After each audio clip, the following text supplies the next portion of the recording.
Let's do it. Are you ready for rapid fire? I am. It's about time I answer the questions. It's what the people really care about.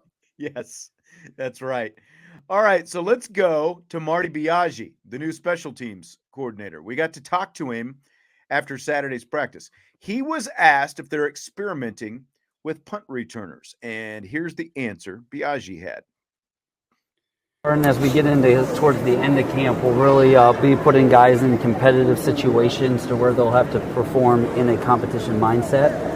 But we want to be just as dynamic in the return game as we are, or Coach Mason the previous year was in the block game. So if you can create a two-headed monster, then you can really have a lot of success. So we are actively trying different guys there. My biggest thing is I want guys to learn what they have to do to earn the right to be the returner, so they learn the front line stuff or the different positions, so then they have respect for those guys. So now when they're the returner, it's not all about them. It's about the guys that are setting up to make the blocks, because then I think they take a lot more pride and have a lot more respect for the whole unit, as opposed to just trying to act like, oh, I'm just the returner, that's all I do. So I put everybody early on through the reps that they would be on in the front line of a kickoff return or a punt return. So there you go. Marty Biagi says they want to be just as dynamic in the punt return game as the punt block game was last year. So what do you think about that? Like, what do you think that kind of looks like? To me, that looks like just everyone. When you think of punt return, it's like, oh, you got to return punts for touchdowns in order to be successful, and that's not what it's about. It's about maintaining field position first and foremost. It's about not letting a guy coughing you down in the 5-yard line and maybe taking a fair catch or catching one and just getting a yard or two.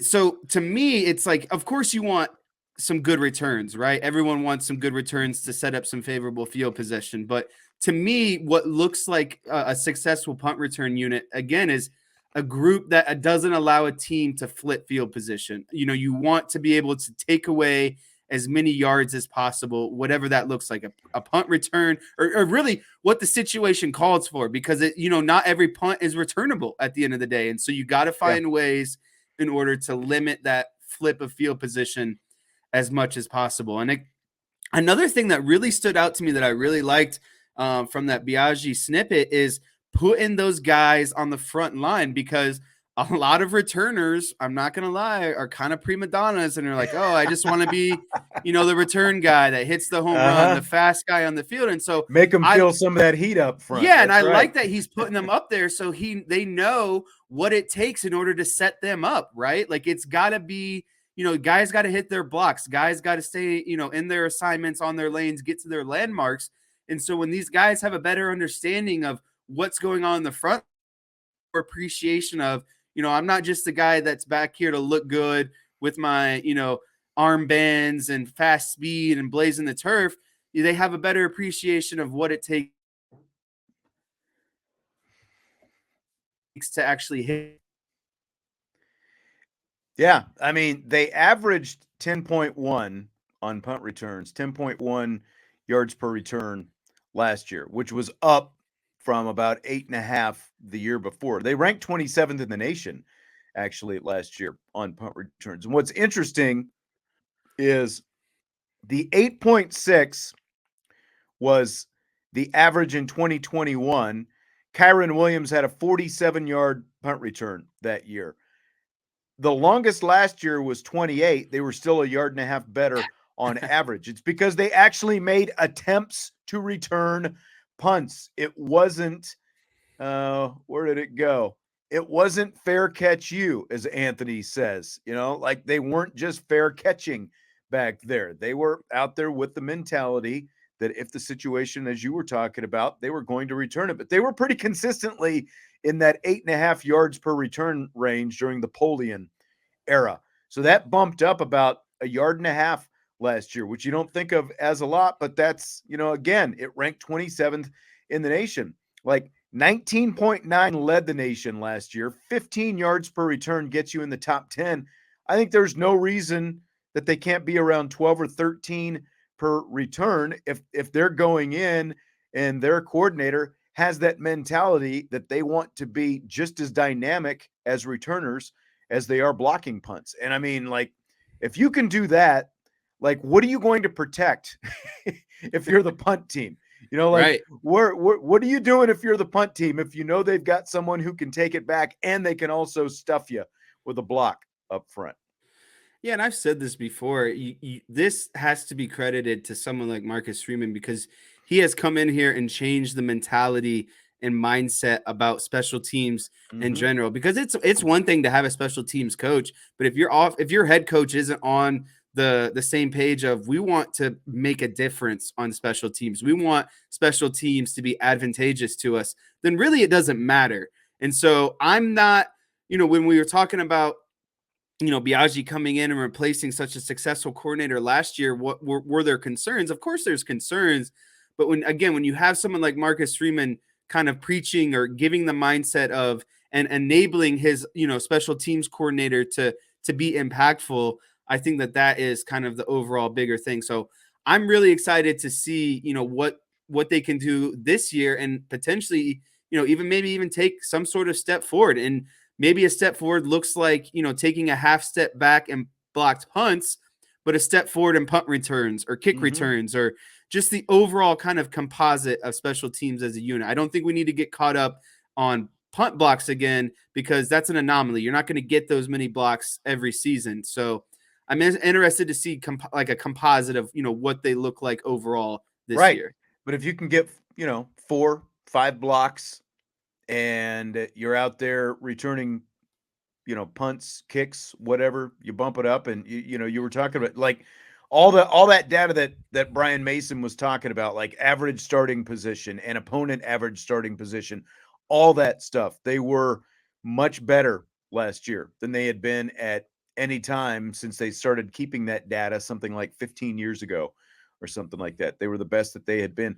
But I absolutely agree with what you're saying. It trickles from the top down, from the head coach, and the importance that he places on it. So I know that, like, we were talking about Marty Biagi, and like, oh, well, why didn't he do more here? And why doesn't he had more block? It's some of these different places since North Texas and that kind of stuff. Well, he was talking about it, and we'll play some more of his stuff tomorrow. But his coach at North Texas, it sounds like Marcus Freeman, placed a priority on special teams. And so they had some really good special teams when he was there. And so Marcus Freeman has shown, yeah, we're going to play starters on special teams. So I don't think that there's any reason to believe that we're going to see a huge dip from what we got used to seeing last year.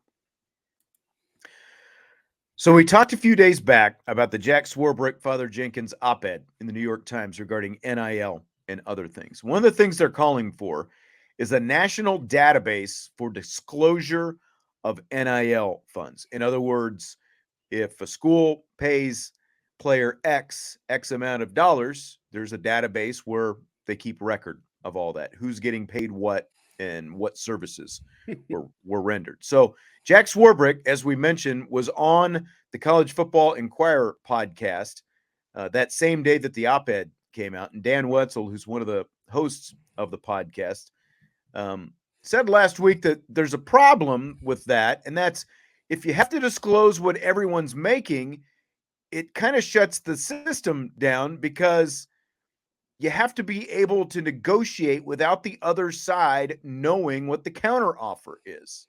So do you buy or sell that, Jesse? I completely buy that. It's like playing a game of Texas Hold'em. There's, guys and ladies bluffing, and the whole point of winning big or hitting that jackpot, and in this situation, the recruit themselves that are signing the NIL, is that you got to be able to, see through the bluffs and see exactly, who's bluffing who, and who's going to counter what. So yeah, I agree that I don't think that it would essentially kind of almost eliminate the need for NIL if you start keeping track of, what everyone makes. In my opinion, I think I agree with it for the most part. Like most things, there's pros and cons of both sides, but I predominantly agree with that. If you created some sort of tracking system, I think ultimately, bigger picture, it would lead to more issues down the road. I don't think it would be more helpful in the long run. Yeah, I mean, it's a big buy for me, and it's something that I hadn't even thought about when we were, sitting there going through all the that op-ed and listening to Swarbrick in that interview with those guys on their podcast. I mean, it's kind of funny because the whole season premiere of Succession, if you watch Succession on HBO, it was basically about this, like the negotiating thing. It was like two sides are trying to negotiate with a third party, and like one side doesn't know what the other is going to pay, and so of course the price keeps going up because the other side doesn't know what one is bidding. But if you had that information, it changes the complexion of the bidding very quickly. But like, think about it. If there's a high school defensive end out there and he knows what, say, Isaiah Foskey, if he knows that and I'm just throwing this number out there, I'm not saying that Isaiah Foskey got this, but if he knows that Isaiah Foskey got like $250,000 for whatever his top NIL deal was when he was at Notre Dame, all that kid, again, a high school kid trying to decide where he's going to go and how big a factor that NIL is going to have. Well, all he has to do is go to whoever's going to give him $300,000 and up, and the whole deal is off. So it was a very interesting perspective. And like, when you think about it, like, it's also a little bit like Jack Swarbrick is talking about the need for all this disclosure and stuff like that. Well, Notre Dame is a private institution. So like, as a private institution, they don't have to disclose coaches' salaries and all that kind of stuff. So, it's like they want everyone else to disclose what's being paid in NIL, but they're still not even disclosing coaches' salaries for that matter. So there's a little bit of irony there. Yeah, definitely. Speaking of NIL, Charles Barkley, did you see or hear any of his 60 Minutes interview? I did not. I should, though. We're about to hear some listening. of it. You're about to hear some of it. Here is Charles Barkley on 60 Minutes on the current state of college basketball. Game today. It's a travesty and a disgrace. I'm so mad now how we can mess up something that's so beautiful. How do we mess it up? We can't pay all these players. Translation: Barkley hates the new Wild West of college sports, where players go to the schools that can bid the highest. In the next 3 to 5 years, we're going to have 25 schools that's going to dominate the sports, and these schools who can't afford or won't pay players are going to be irrelevant. All right. So do you buy or sell what Charles Barkley is saying there? I can't give a full buy or full sell on this one because I think there's a lot of truth to both sides. If he made this statement 4 years ago and the NIL was around and the transfer portal wasn't where it's at, I would say that I would be more of a buy. But considering where the transfer portal is at, I'm going to say that I sell this, I think, majority, just because of that. I think that it's one thing. Yeah, sure. Guys there's only so many spots at a school, right? And so when they fill up, they're not just going to keep filling up more spots than they need. Right. And essentially too, with the transfer portal is that not everyone's a fit. So even though they're getting an NIL deal, they're not going to be a fit. Maybe the coach leaves, maybe, they don't fit into whatever scheme it is, basketball, football, baseball, whatever it is. Just because you're there and got the NIL doesn't mean that you're going to stay there forever. And it doesn't mean that you can just keep adding pieces and pieces. So I think there's enough pieces to go around college. And I think that if you don't fit initially, the transfer portal allows you to disperse a lot of talent over the landscape of college sports and get a better fit for, where you are. So I'm actually more of a sell on this. I think, again, there's some truth to what he's saying, but Charles is just bitter that he couldn't make money back when he was in college. I think you're right because, like for starters, he's saying, well, if it's going to be 25 schools, they're going to have all this power. Well, I mean, right now it's like 4 or 5 that really have all the power. So if it goes to 25, that's actually a little bit of a win compared to where we are right now. Right. So right. I do agree that the system is screwed up, but I sell what he's talking about a handful of schools being able to run everything because of what you were talking about between NIL and the portal.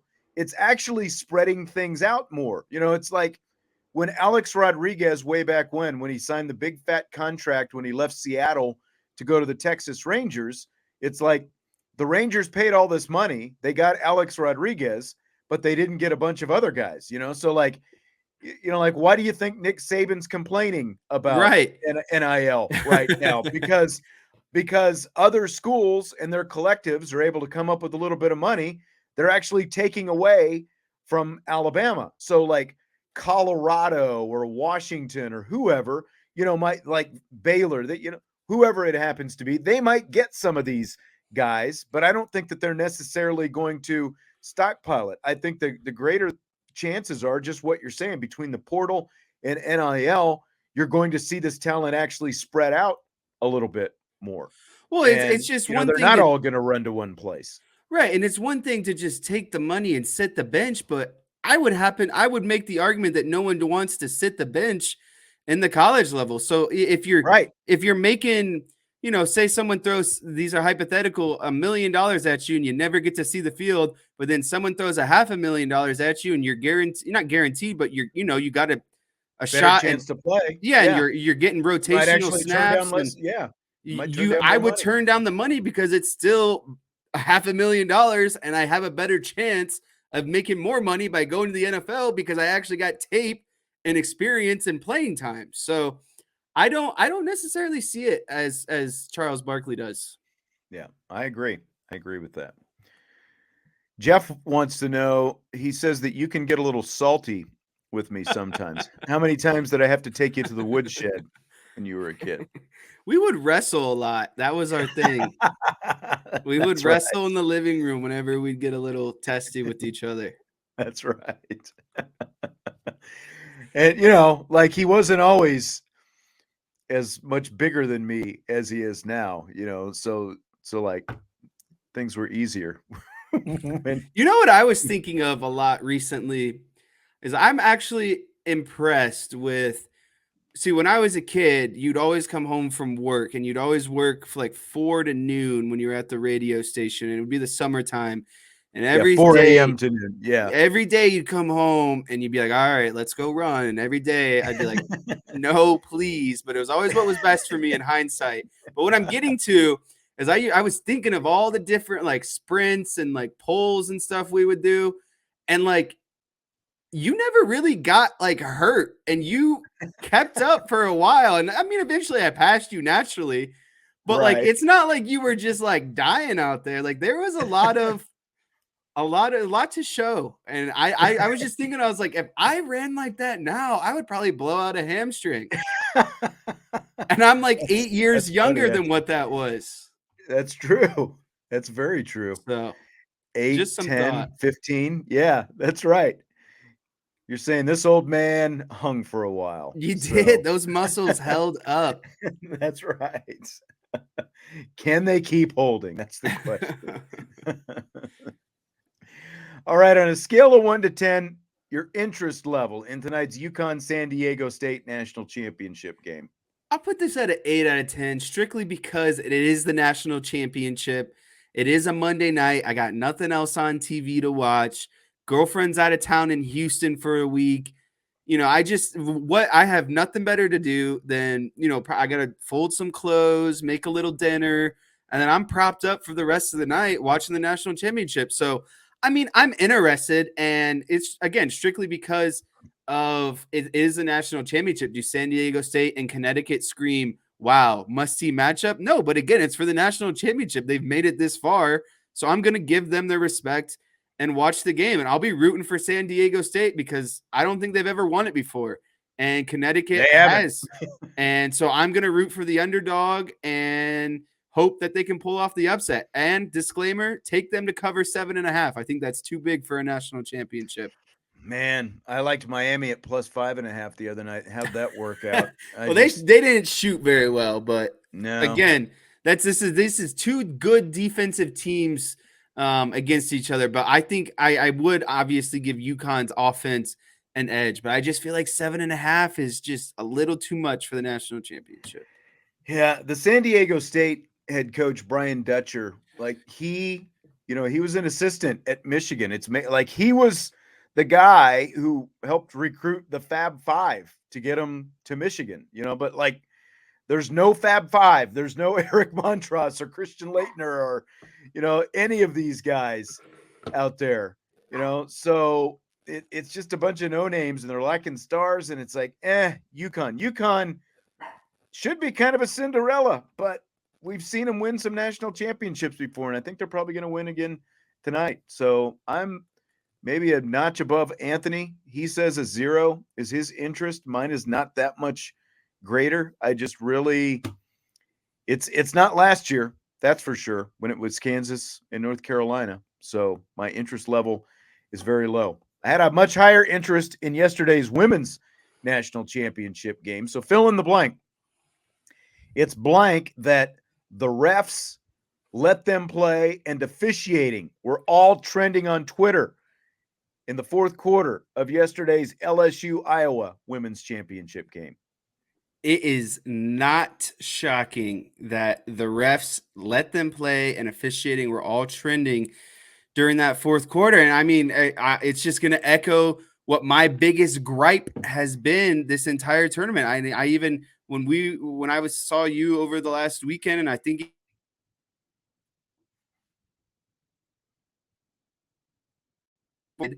by a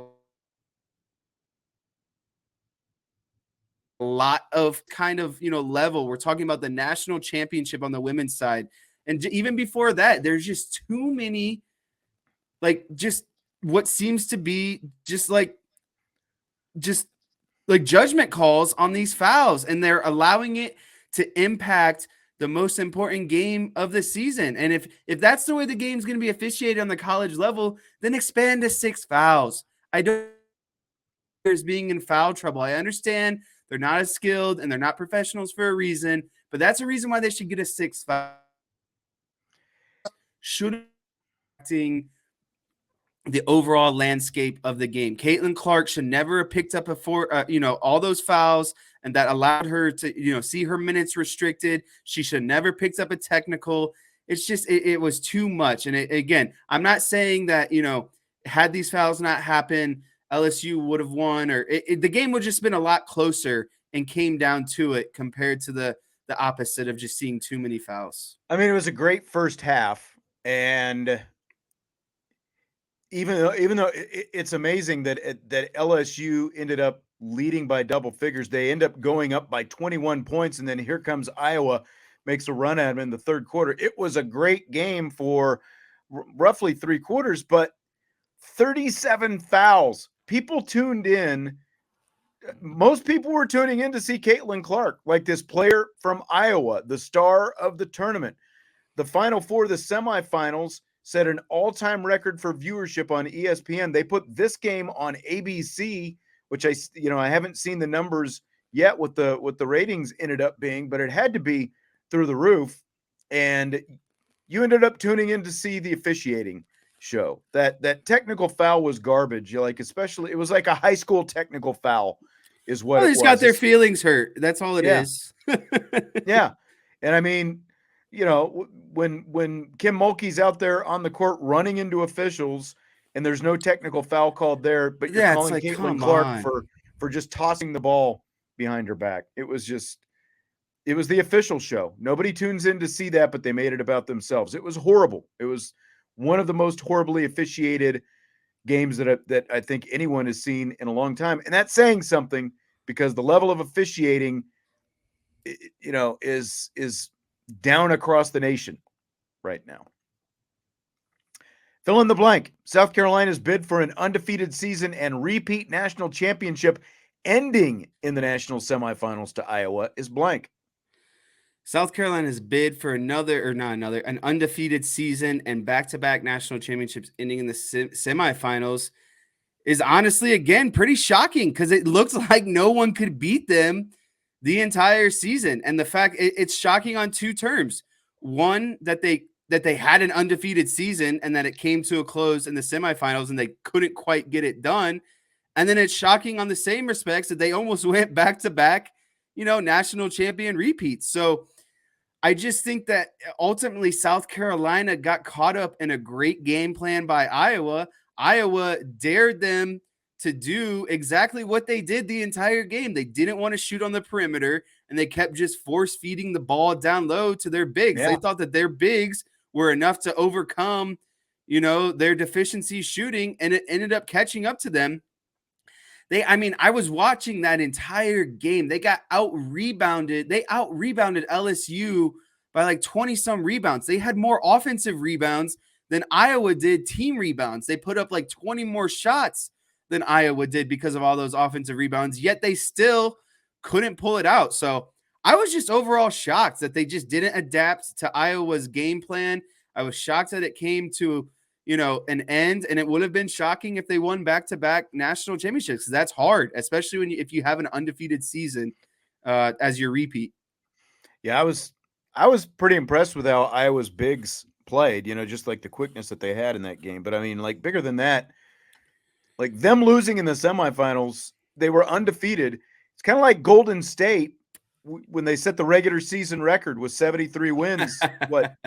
And then they lose in the finals, or right. Like the Patriots going 16-0 in the regular season and then losing in the Super Bowl. It was a great season, but it's also an incomplete sort of empty feeling at the end because you couldn't pull the whole thing off. Fortunately for them, they were national champs last year, just like Golden State. They won a title before, they won a title after, but they set that record and they didn't win a national championship that year. It's kind of what it is for South Carolina. It's just that empty incompleteness that they've got after as great as like they were wall to wall number one in the nation all season long, right up until Friday night.